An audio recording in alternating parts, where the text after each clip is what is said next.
የልዑል እግዚአብሔር ሰላም በሁላችሁ ላይ ይደር። የመጀመሪያው የአብይ ጾም ሳምንት ዘወረደ ተብሎ ይታወቃል። ዘወረደ የሚለው ስያሜ ምንን የሚያመለክት ነው? በኦርቶዶክሳዊት ሐዋርያዊት ቅድስት ቤተክርስቲያናችን ይህ ዘወረደ የተባለው ሳምንት የሚያመለክተን ትልቁ ምስጢር በዮሐንስ ወንጌል ምዕራፍ 3 ቁጥር 13 ላይ ከሰማይ ከወረደው በቀር ወደ ሰማይ የወጣ ማንም የለም እርሱም የሰው ልጅ ነው የሚል ቃል አለ። ልብ ብላችሁ እዚህ ላይ የምታዩት ከሰማይ ከወረደው በስተቀር ወደ ሰማይ የወጣ ማንም የለም እርሱም የሰው ልጅ ነው። ከየት ከወረደው በስተቀር? ከሰማይ ከወረደው በቀር። ከሰማይ የወረደው ማን ነው? ዮሐንስ ወንጌል ምዕራፍ 1 ቁጥር 1 ላይ በመጀመሪያ ቃል ነበር፣ ቃል በእግዚአብሔር ዘንድ ነበር፣ ቃልም እግዚአብሔር ነበረ፣ እግዚአብሔር ነው ይልና ወንጌላዊ ዮሐንስ ቁጥር 14 ላይ ምን የሚል ቃል ይናገራል? ያ ቃል ያልኩት ስጋ ሆነ ይላል። ያ ቃል ስጋ ሆነ። ያ ቃል ማን ነው? በመጀመሪያ የነበረ ለመጀመሪያነቱ መጀመሪያ የሌለው አልፋ ኦሜጋ እርሱ ኢየሱስ ክርስቶስ ከድንግል ማርያም የተወለደውን እርሱ በመጀመሪያ ቃል ወልድ እሱ ከሰማይ የወረደው እርሱ ወልድ ነው። ከሰማይ ከወረደው በስተቀር ወደ ሰማይ የወጣ የለም ማለቱ ደግሞ ከድንግል ማርያም ተወልዶ ስሙን ኢየሱስ ብላው ስሙን አማኑኤል ብላው በሐዋርያት ሥራ ምዕራፍ 1 ቁጥር 9 ላይ እንደተጻፈ ጌታችን ኢየሱስ ክርስቶስ ሞትን ድል አድርጎ ተነስቶ ወደ ሰማይ በሚያርግበት ሰዓት ደቀ መዛሙርቱ ሁሉ እየተመለከቱት የገሊላ ሰዎች እርሱ ወደ ላይ ከፍ ከፍ ከፍ ብሎ ወጣ ከዓይናቸውም ተሰወረ ብሎ ይናገራል። በርቀት ሳይሆን በርቀት አረገ። ያንን የተዋሃደውን ሥጋ ይዞት ወጣ።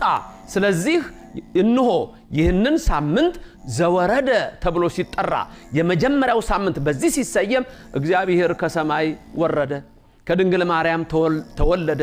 ያ ከሰማይ ከወረደው በስተቀር ደግሞ ወደ ሰማይ የወጣ የለም ማለት ሞትን ድል አድርጎ ሙስና መቃብርን አጥፍቶ ከሰማይ የወረደው ኢየሱስ ክርስቶስ እርሱ የሁላችን አዳኝ የሁላችን ቤዛ እርሱ ወደ ሰማይ አረገ። ስለዚህ ዘወረደ የሚለው ቃል አምላክ እኛን ለማዳን ከሰማይ መውረዱን የሚያሳይ ነው። ነቢያት ቀድመው እንዲህ ብለው ነበር፣ ይወርዳል ይወለዳል፣ ወረደ ተወለደ፣ ወደ ሰማይ የወጣውም እርሱ ነው። ከሰማይ የወረደው ማን ነው? ኢየሱስ ክርስቶስ ወልድ እርሱ ቃል ነው። ያ ቃልም እግዚአብሔር ነው። ዛሬ ብዙ ሰዎች ስለ ኢየሱስ ክርስቶስ ያላቸው አመለካከት በአብዛኛው በተራ አስተሳሰብ ላይ የተመሰረተ ነው። ከድንግል ማርያም የተወለደው እርሱ ሰማይን የዘረጋው መሆኑን አያውቁም። ከድንግል ማርያም የተወለደው እርሱ ምድርን የመሰረተው መሆኑን አያውቁም። እሱ ፈጣሪ ነው። ከሰማይ ከወረደው በስተቀር ወደ ሰማይ የወጣ ማንም የለም እሱም የሰው ልጅ ነው።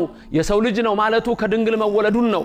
ያለ ወንድ ዘር የዘመኑ ፍጻሜ በደረሰ ጊዜ ይላል ገላትያ ምዕራፍ 4 ቁጥር 4 ላይ የዘመኑ ፍጻሜ በደረሰ ጊዜ እግዚአብሔር አምላክ አንድያ ልጁን ከሴት የተወለደውን ላከው ይላል። ስለዚህ ያ ከሰማይ የወረደው እግዚአብሔር ከድንግል ማርያም የተወለደው በከብቶች በረት የተኛው እግዚአብሔር እናቱ ድንግል ማርያም አቅፋ ያጠባቸው እግዚአብሔር በ30 ዘመኑ የተጠመቀው እሱ እግዚአብሔር በ33 ዓመት በቀራንዮ አደባባይ የተሰቀለው እሱ እግዚአብሔር በሶስተኛው ቀን ሞትን ድል አድርጎ የተነሳው እሱ እግዚአብሔር ወደ ሰማይ የወጣውም እሱ እግዚአብሔር ነው።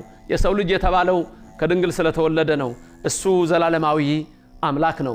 ዘወረደ በሚለው የመጀመሪያው ሳምንት ይሄን እናስባለን። ከሰማይ ወርዶ ያዳነን ክብር ምስጋና ይግባው። በዚህ ላይ ደግሞ ተጨማሪ ድርብ ሌላ የምናስበው ይህ ሳምንት የመጀመሪያው ዘወረደ ጾመ ሕርቃል ተብሎ ይታወቃል። በ614 መስቀሉን ማርከው ፋርሶች በወሰዱት ጊዜ ከ14 ዓመት በኋላ በ628 ደግሞ ሕርቃል ለመላው ዓለም በጸሎት አስቡኝ ስላለ ያ መስቀል እንዲመለስ ኢትዮጵያንም ጾመው ስለነበረ ይልቁንም ከሕርቃል አስተሳሰብ ጋር ሳይሆን ከመስቀሉ ጋር የተሳሰረ መንፈስ ስለነበራቸው አባቶቻችን የቀደሙት እናቶቻችን ያ መስቀል እንዲመለስ ጾመው 7 ቀን ጸልየው ስለነበር ይህንንም ጾም ዘወረደ ከሚለው ጋር አብረን እናስበዋለን።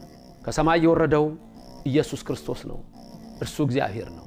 ወደ ሰማይ የወጣው እሱ ኢየሱስ ክርስቶስ ነው። እሱ እግዚአብሔር ነው። አማላጅ፣ ነቢይ፣ ፍጡር የሚለው አስተሳሰብ ሁሉ የማይስማማው ፈጣሪ ከሰማይ የወረደው ወደ ሰማይ የወጣው ሙሴ በምድረ በዳ እባብን እንደሰቀለ የተሰቀለው ሞትን ድል ያደረገው ኢየሱስ ክርስቶስ እግዚአብሔር ነው ዘወረደ። ይሄንን እናስብበታለን። የሰማነውን በልባችን ያሳድርልን።